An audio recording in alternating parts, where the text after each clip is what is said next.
यांनी जो सहकार्य केला त्या सहकार्याबद्दल सर्वांचे आभार मानतो। पत्रकार मंडळी आली होती, त्यांनी पण आमच्या मुलाखती वगैरे घेतल्या, त्यांचे पण आभार मानतो। आणि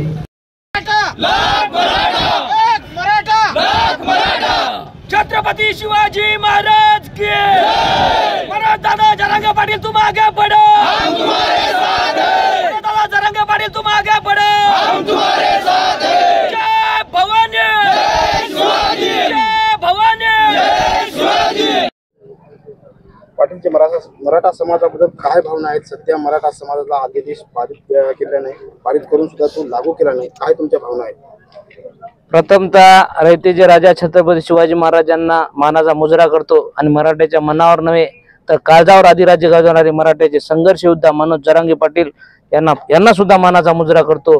मला सरकारला फक्त एकच म्हणायचं आहे की आपण जे अध्यादेश काढला त्या अध्यादेशाची अंमलबजावणी तर झालीच नाही, अंमलबजावणी म्हणजे कुठेतरी व्हायली, पण त्या माणसाला तुम्ही धोका देऊन आज पुन्हा एकदा उपोषणाला प्रवृत्त केलं आणि उपोषणाला तो बसला।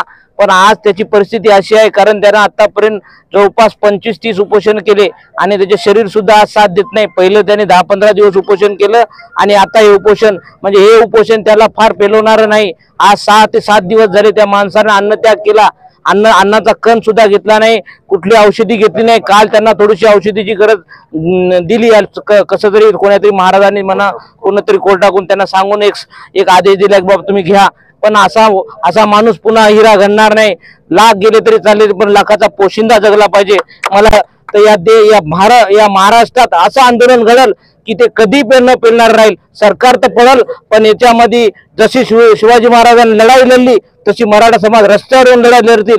हे तर आज वाहन बंद केले, पुन्हा जगणं मुश्किल होईल। एवढं मी असं प्रसंगी सरकारला असा इशारा देतो आणि सरकारला पुन्हा एकदा सांगतो की आपण हात जोडून आम्ही तुम्हाला विनंती करत आहोत की आपण 20 तारखेच्या अगोदर काय ते सगळं करून आम्हाला जे आरक्षण आहे ते अंमलबजावणी करण्याचं तुम्ही अंमलबजावणी करावी विनंती करतो। आता पुन्हा विनंती नाही तर पुन्हा पूर्ण या आमदाराला, या गांडू आमदाराला, या मराठ्याच्या जे 148 एक आमदार बोलला नाही हरामखोर। आम्ही वाशीला गेलतो, एकाही आमदाराने आम्हाला खायला दिलं नाही की प्यायला दिलं नाही।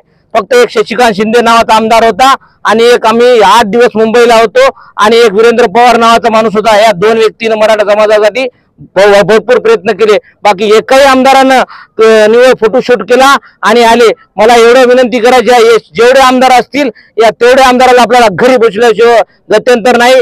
इथून पुढे जर आपल्याला अजून पुढे आता हे आरक्षणाचा भाग आहे पण पुढे जर आपल्याला लढाई लढायची लागली तर मनोज जरांगे पाटीलच आपले नेतृत्व राहतील, एवढं आपल्याला या प्रसंगी सांगतो आणि थांबतो।